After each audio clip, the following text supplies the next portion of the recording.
Welcome, baseball family, to another Thursday Night Live episode of the Baseball Together podcast. My name is Brad. I'm going to be co-hosting this show with my guy, Mr. Brig, wearing a fantastic Orem Owls hat, by the way. Oh, thanks, bro. You know what my That favorite thing is about this one is? It's got gold underneath the the visor, gold like under... Yeah. actual metallic gold. I don't think I've ever seen that one before. That's a cool hat. Ooh, it's so slick, man. That's one of my I like favorites. it. I would Thank you. never wear it because I don't wear white hats. But you, sir, looks fantastic on your head. Thank you. Thank you. Thank you. I love a white hat. I just totally, I I know know they're you do. impractical and I don't care.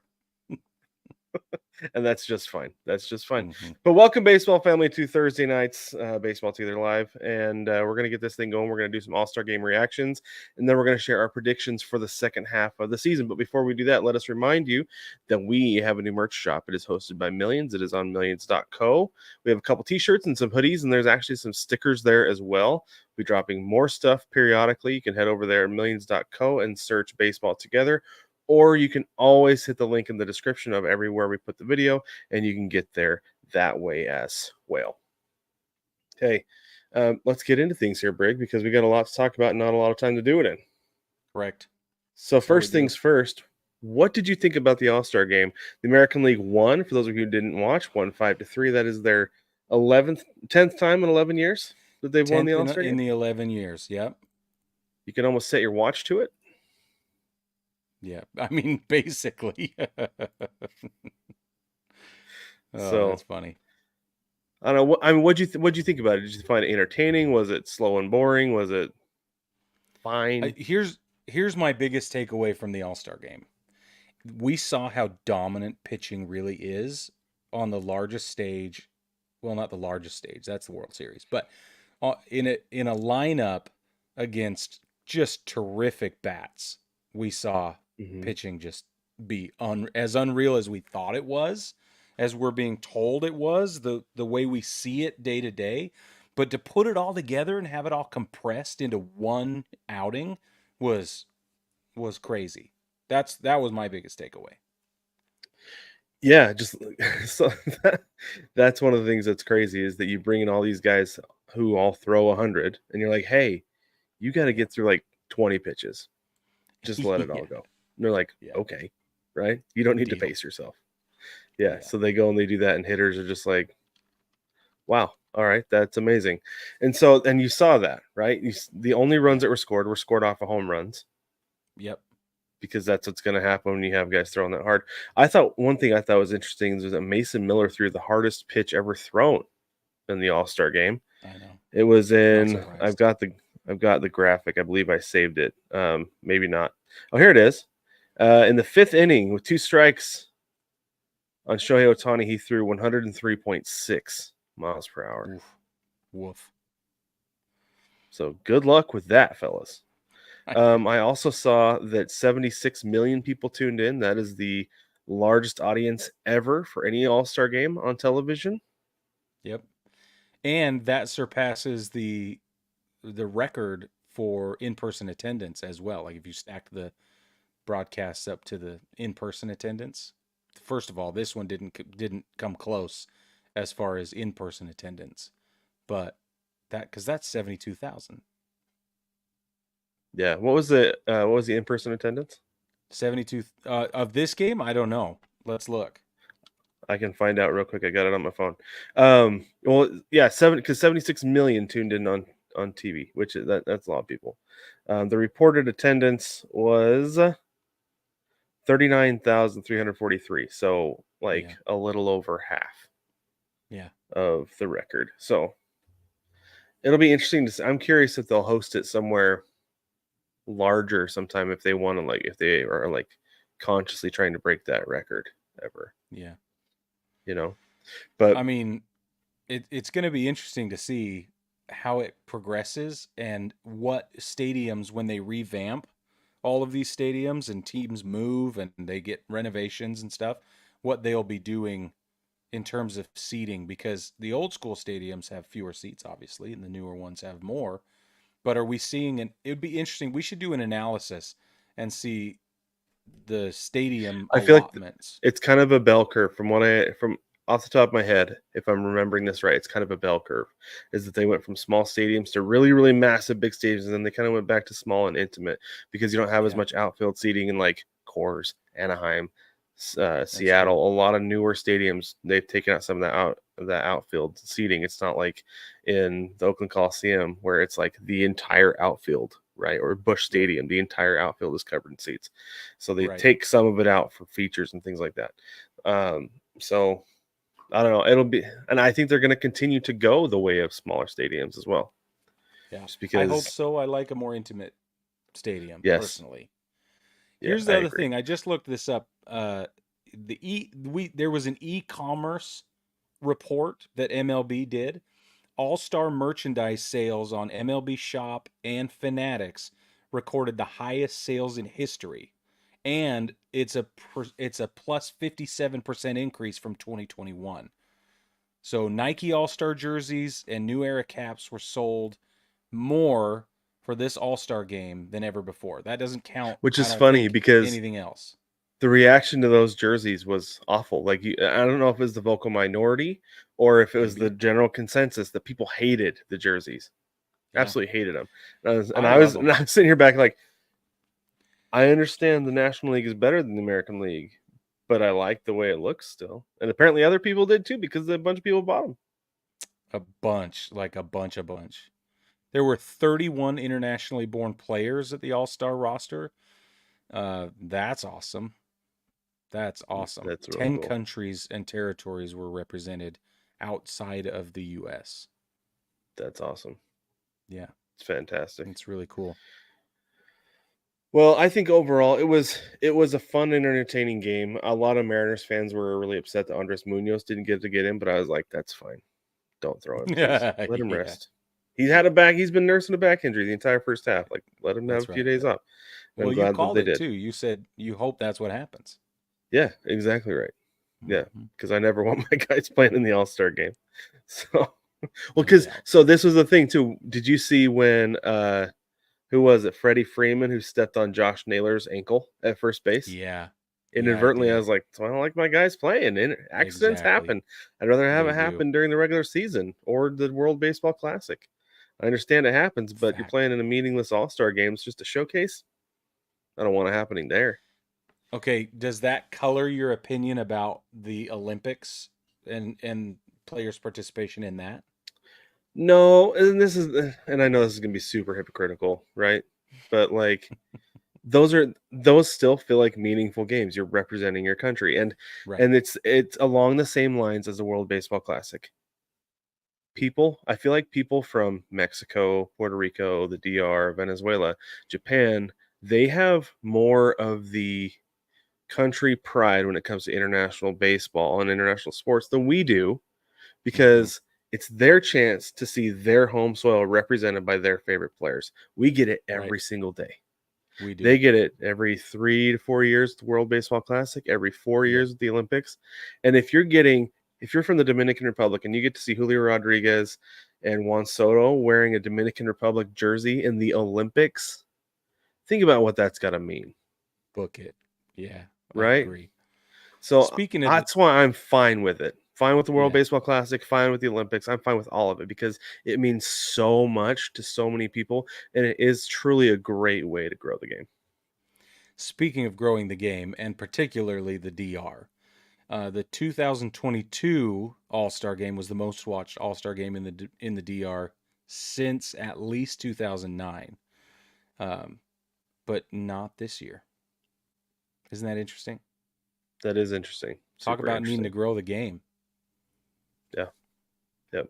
All right, let's move on to our second half predictions. We're going to go through and just do our meaningless predictions, just like we did before the season started. What time? Yep. There's no time better than now to go and rehash them or revise them. So Yeah.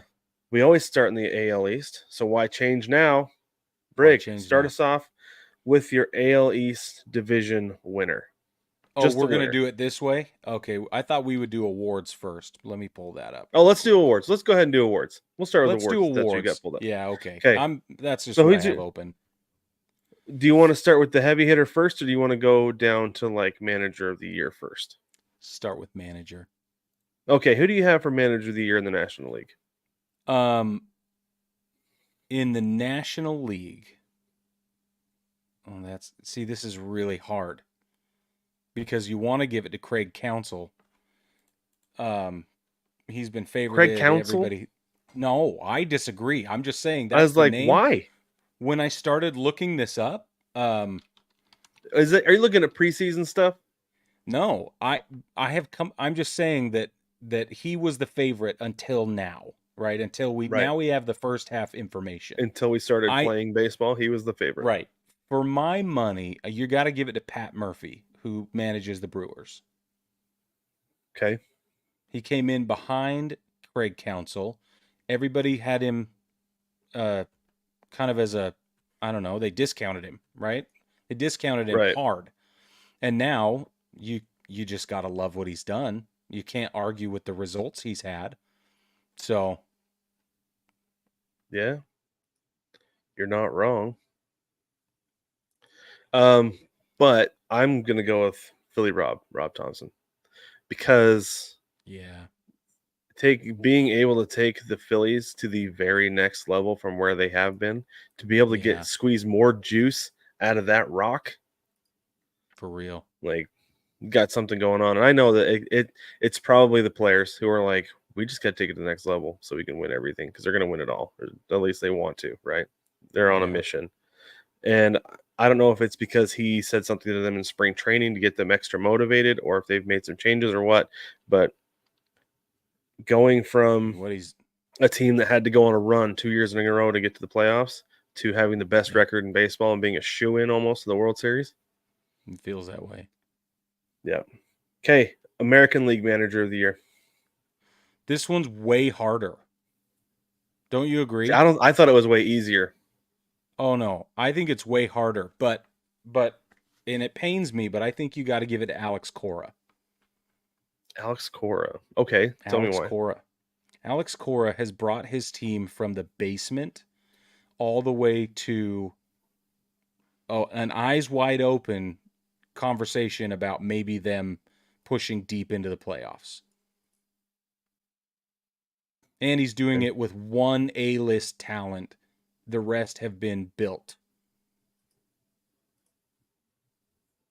That's a really I good mean, point. Rafael Devers is the only like The only name hardcore on that team. name. Yeah, everything else is being built, and it's so for me, it's the Red Sox. Alex Cora. That's what I'm gonna say. Okay. What So about for you? me, I'm going to give it to Stephen Vogt, because Oh for yeah, me it that's a was good a one. no-brainer taking Cleveland from 10. They finished last year Mm-hmm. 10 games under 500, third in their division. It Yeah. felt like they were hardly competitive because they just couldn't get anything going offensively. Their pitching was okay, but their offense was just Mm-hmm. kind of like blah, right? To this year, they're fun to watch. They're a really Yeah, good team. They're a they lot of are fun to watch. And I think and I don't know if Terry Francona was just, I mean, he had dealing with health stuff, right? So maybe he didn't have the for energy to sure. put into get things where they Yeah. needed to be. But whatever Vote's done to change the approach this year, it's working. It's working really, really well. Cleveland's a really good team, and they are dangerous. So You that's mean what I've got. off the record? I might have to piggyback off that. Actually, I might have to change my answer. I think Okay, Alex Cora that's still is a good argument, but he is a good argument because the Red Sox have been way better than we thought they were going to be. Okay, sudden Rookie of the Year. Who do you have for the National League Rookie of the Year? Paul Skeens. Yeah, It's not even a question. my first pick initially, I was like, oh, Mike Imanaga, right? You mean Or Shota Shota? Imanaga? No, he goes by Mike. Okay, When he he does gets now, coffee, he but tells him his name is Mike. yeah, okay. But Yeah, he's going by Mike these thank you. days.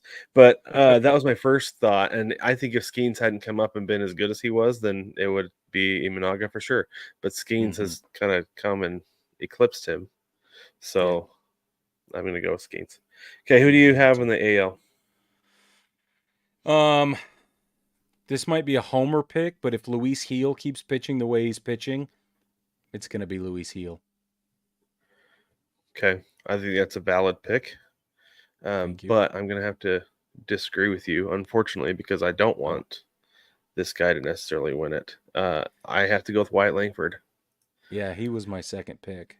because he runner-up. is the reason the Rangers are 5 back in the American League West. That and the Mariners can't win when they need to, but Yeah. like he's the reason the Rangers are and have been as close as they are. Yeah. So I think he is I absolutely get you. the top choice. Okay, Cy Young, National League. Who do you have? This one surprised me. Oh, really? I had written I this was. guy off entirely. I think we have the same guy. Yeah. Chris Sale. I literally Yeah. had no faith in him anymore, none whatsoever. Yeah. And I don't Yeah. know what is happening, but he is coming back. I know. Renaissance in It's Atlanta. crazy. Yeah. I was like looking, I was like, okay, like my first instinct is Glass now. I was like, but he's gonna miss some time, right? And then I saw that Yeah. Hunter Green is leading in WAR. I'd love to see Hunter Green win the Cy Young, but that's the only category he's really for some reason anywhere near the top end. But Chris Sale is tied with Zach Wheeler in ERA 2.7. Yeah. He's got the best record, which is interesting because the Braves He's have only not played been that great. well, and he's only played 18 games. He's started 18 games, but he's already worked into 110 innings pitched. Mm-hmm. Well, his FIP. This is the number that shocked me. His fielding independent pitching. He leads with 2.24. And for those of you who don't know, this is basically it's a number kind of like ERA, but it takes into account it takes out the defense. Right. So you can't be like, well, he's got a great defense. Well, you're taking that out. So the next guy is the next guy in line is Christopher Sanchez for the Phillies with 2.54 and Sales at 2.24. That was the big one. I was like, okay, that's a good number. I like that. That makes me really happy. And then the other one was ERA plus. I believe he's tearing that one up. I can't find it, but if he's not at the top, he's right there. Oh, he is. He is at the top, 154. The next guy is Zach Wheeler at 151. So yeah, 100 is league average. Zach Wheeler has a pretty good case for a Cy Young. He was him and Glass now were my two that I had that I really wanted. Then I went and I was looking and I was like, oh, Chris Sale though. Yeah, it's exactly right. Found his way back. Yeah, okay, what about the American League? This is a tighter race. Way tighter. Way tighter. And you can make a case for a lot of guys, but I think it's Emmanuel Clase for me. Interesting. You're going to go with a closer. Emmanuel Clase. I'm going to go with a closer. I could have gone with Kimbrel, Lugo, Burns. I could have gone with Corbin Burns. There's a big case you can make for Burns. But yeah, I'm honestly going to give it to Clase. So initially I was going to give it to Lugo. And then I was looking and I was like, well, Corbin Burns has been pretty much untouchable.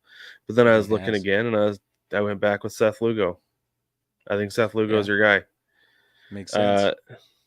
He's been so good. He's 7th in FIP, ERA, adjusted ERA plus. He is the top guy. Scooble's right there behind him. He's another one who could end up being a finalist, especially if he goes and gets traded to a contender and does and has a huge second half. Then like who else are you going to give it to, right? Because Scooble's leading in WAR, but then Lugo's third. Like I don't know. I feel like Lugo's been a huge part of the success of the Royals, and so you gotta. I think he's the guy you gotta go with. I mean, it makes perfect sense. And now MVP, National League. Who do you have? This one's the hardest. The National League MVP is really not easy to call. I think, as I've said in the past, you got to give it to Shohei Ohtani because of what he's done. But if it was possible to not give it to Shohei Ohtani, then the list gets really interesting. And I think Brother Harper is right there in the mix. I had the same thought. I was like, okay, so it's Ohtani, but if you're not going to give it to him, who are you going to give it to? Yeah. And Harper was the guy I landed on as well. Yeah. I think Ohtani's going to win it because it's like, we talked about it earlier in the season. He was driving in Mookie Betts every time he got on base. So it's like Mookie Betts Every came out. time. It's like, what do you do with Ohtani? You just slot him up into the leadoff spot, and then he becomes the Yeah. best leadoff hitter in the league. Yeah, NBD, exactly. right?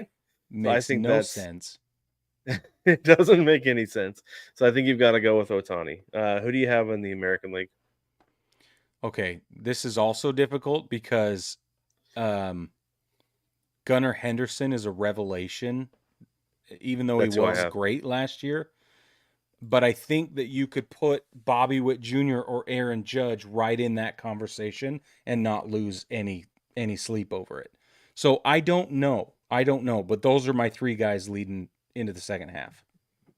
I have Henderson. Okay. I understand that he's on a loaded lineup, right? A loaded roster. Those Orioles are really good.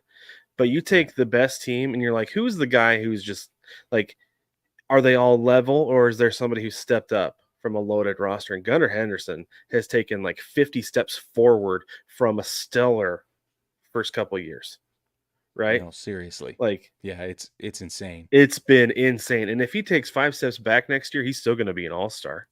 Yeah, oh yeah. It'd still be an outstanding leader on this team. So it's like 100%. he's the guy I've got to take.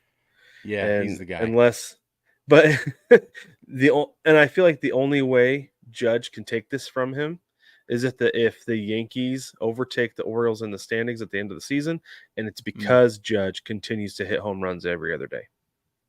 Yeah. I mean, Judge is on pace to hit like 90 home runs or something like that, isn't he? It's an insane it's a lot. insane number. I should look up the thing right now. So Gunnar has 28 home runs. He's got 63 RBIs, stolen 14 bases. He's created 89 runs is what his it's crazy. He's created 89 runs and his fielding percentage is 969. Let me do the same thing for Judge if I can. Nope, I can't. I don't have that data in front of me. But that's okay. I think the point is basically moot at this point. Yeah. I think Henderson's the guy, unless I think with Judge it depends on his team, which is weird to say for the MVP, but that's what I'm going to go with. I mean, it shouldn't be, but it is. All right, let's get moving on to our division winners, and then we'll pick our wild card teams as well. So let's go back to the AL East. Who do you have winning the AL East? Baltimore. Me too. I have Baltimore. How about the Central? Cleveland. Yep. No brainer. And then the West. This is the one's a little bit tougher. Who do you have winning the West? Houston. Me too, and I hate it. Sucks. Every last little bit of it, I hate it. If I want the Mariners to prove me wrong, because if they do, it means that they've figured out how to hit the ball and not strike out. Correct. Cal Raleigh is first in strikeouts in the American League. Then it's Brent Rooker, and then it's Julio Rodriguez. It's like, that's rough, so dude. I didn't know those were the Mariners. numbers. The only then is it the Mariners were the only team going into the break with over 1,000 strikeouts as a team. Stupid. Who are your wild card teams in the American League? The Yankees. And I want the Mariners to be in there for sure. Me too. And then the Red Sox. Okay. I have got the Yankees, the Twins, and the Royals. Whoa. I think the Red Sox are going to cool off. Interesting. And I don't have the Mariners making it. Because again, strike out way too much. Don't put the ball in play nearly enough. You're pitching, you can't score with your pitching. So that's a problem. Yeah. Been a problem. Unless they solve it, then they won't be there. Okay, National League East. Who do you have winning the division? Philly. I got Philly. Central? No brainer. Milwaukee. No brainer. Milwaukee, and then the Dodgers in the West. And then the Dodgers. Right. Yeah. So here's the tricky part. Clear cut it is right now, you know? Yeah. It has been for a couple months. It's pretty sad, actually. Think about it. It's a good thing they expanded the playoffs in the National League, or there would be no reason to watch a National League baseball. It's so zero. True.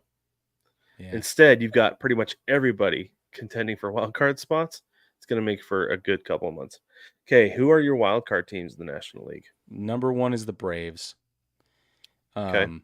And then I'm going to go with Pittsburgh, and I don't know if it'll be Arizona or San Diego. That's still up in the air, but I'm going to go with San Diego. Okay. So I'm rolling with, I've got the Braves as well. Mm.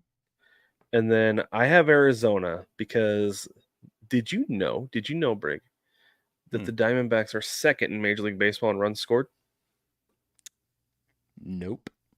Neither does anybody else. Because The it doesn't Diamondbacks make any don't know sense. that. I don't know if they do. Corbin They don't Carroll know has that. not remembered how to play baseball yet this year. He's starting to come out of it a little bit.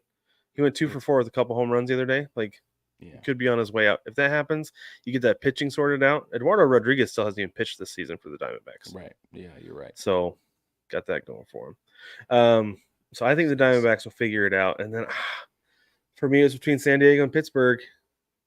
Like, I want Pittsburgh because I think they can, but at the same time, they have not proven to me that they can. The Padres, on the other hand, that is a loaded roster. A lot of really, really good shortstops on that team, Brig. Yeah. And one second baseman who's playing first. Yes. Yeah. I don't know. I know. Make it make sense. It doesn't. So I have to go with the Padres. Mm-hmm. Because I think when it comes down to it, they're going to be more consistent down the stretch than Pittsburgh will. And Pittsburgh, their year will be next year when they make it. So, okay. Who do you have winning the World? Who's your World Series champion this year? The Phillies. I'm going to go. Or Baltimore. It's going to be a Phillies Baltimore. It's going to be a Philadelphia Baltimore World Series. I think the Phillies will win it just because they're more experienced. They've been there, and it's not going to phase them. The pressure is not going to phase them. Not to say that the pressure will necessarily phase the young guys, but I don't think it will. I think they're just ignorant enough to not worry about it. So this is interesting. I heard Channing Frye one time, former NBA player, talked about this. He's like, game 1 of my very first finals. He's like, I got out there. He's like, I could not believe how fast the game was. An NBA Finals game is so much faster than any other game I've ever played. And he's like, I got into the locker room after. I was like, it's up to you guys because the big fella can't keep up. And I think I like that. I don't know that it's the case of the World Series. We're gonna have to ask somebody who's been there, but it feels like that would speed up too. And when you've been there a couple times, it's not going to speed up for you nearly as much as it will be for somebody who's only been in the league for a couple years and hasn't been there. Right. So, but if we see a Phillies Orioles World Series, it goes less than 6, and I'll eat my hat. You'll eat your hat? No, I'm not. I'll take a pie. I'll get this. Oh, you'll take a pie. Okay. Yeah, I'll take a pie. If it goes under 6 if it goes 6 makes sense, 7 makes sense. But if it goes any fewer than 6 games, I'm not buying it. 5 or fewer. Taking a pie? I'll take a pie. Okay. All right. I love it. Let's write. We're gonna put that on social. If it's those 2 teams. Okay. All right. Very specific. Okay. Those are our predictions for the second half of the season. Let's real quick run down the national TV schedule. But before that, we need to remind you about Patreon. You can head over to patreon.com and search Baseball Together, or you click the link in the description. It is the very best way to support the show, most direct way. We have 5 tiers of support. You can check those out. And everybody gets a bullpen cut and a sticker, and then there's some other benefits as well. So check out patreon.com. All right, on to our national TV schedule for the weekend. All these times are Eastern Daylight Time on Friday. Your MLB free game of the day is everything. All games except for the games on Apple TV Plus, which are Detroit at Toronto. That game is at 7:07, and San Diego at Cleveland at 7:10. The rest of those games, you can watch them on MLB TV. Love it. I love it too. Saturday's the same thing.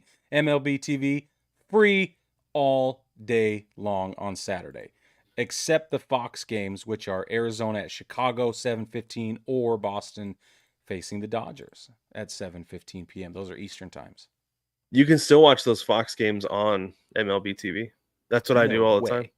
Oh, yeah. Love it. Sunday, again, every game except for the ones on Roku and ESPN because you can't watch those on MLB TV anyway. But the Roku game is Milwaukee at Minnesota, 1:05 p.m. And then the ESPN game is Boston at the LA Dodgers at 7:10 p.m. as always. Series to watch this weekend, Brig. Series to watch is brought to you by Booking.com. If we're going to games this weekend, these are the games we would go to, and we would use Booking.com to get there by booking our flight, car, and hotel all in one place. You can too by hitting the link in the description to support the show while booking your travel with Booking.com. Booking.yeah. So for 1,000%, Brig, like 100,000%, I'm watching Mariners and Astros every single pitch this weekend. Because this is a huge deal. I think it's gonna be a tone setter for both teams in the second half of the season. Yep. And I'm scared. Yeah, I bet I'm so scared. I am afeared. That's justified to be afeared. Yeah. I want to watch Philly and Pittsburgh as well because I'm curious. I'm gonna be paying attention to the Pirates the entire second half because they're a fascinating team. And then the Diamondbacks and the Cubs because I want to see how the Diamondbacks come out. Yeah, makes sense. I'm going to be paying attention to the Yankees. Hopefully they mop up the Rays. That's the right answer. We'll see if it happens. Philly at Pittsburgh, enormous opportunity to watch some killer baseball. For me, San Diego and Cleveland is also a really interesting situation, and I would like to see how both of those teams perform against one another for the exact same reason. The Brew Crew visiting the Twin Cities, very, very interesting. Obviously, I'll be living vicariously through you with the Astros being in Seattle, but the Boston LA series also fascinates me. So there's a lot of really interesting matchups this weekend that we'll be needing to pay attention to. Yeah, they didn't take it lightly, these matchups coming out of the break. It's not like they were matching up heavy hitters against teams that aren't going to be good. So a lot of really good baseball this weekend. Let's wrap things up here with Today in Baseball History. Today in Baseball History, July 18th, 1927. Playing in his first of 2 seasons with the Philadelphia Athletics, Ty Cobb doubles in the first inning for his 4,000th hit at Detroit's Navin Field off former teammate Sam Gibson. Brig, why don't you tell them real quick about a giveaway we're going to do? Baseball family, we had an absolutely incredible conversation with Aaron Fishman. He is author of A Baseball Guy Gene, Chasing a Dream to Japan and Back. It tells the story of Tony Barnett. We interviewed Aaron Fishman. We actually interviewed Tony as well. Both of those interviews will be coming up on our Friday releases of Ball Talk. Aaron's is tomorrow. We are going to give you guys an opportunity to win your very own copy of A Baseball Guy Gene. So stay tuned for how to do that. We'll be talking about that on Monday. We'll be making the specifications for how to enter the drawing on Monday. Yeah, on the big show on Tuesday when the big show comes out on Tuesday. Yeah, we'll do it Monday night. Yeah. You guys see it Tuesday. Yeah, we will. Right. Tuesday on the big Last show. thing, head over to seed-sack.com.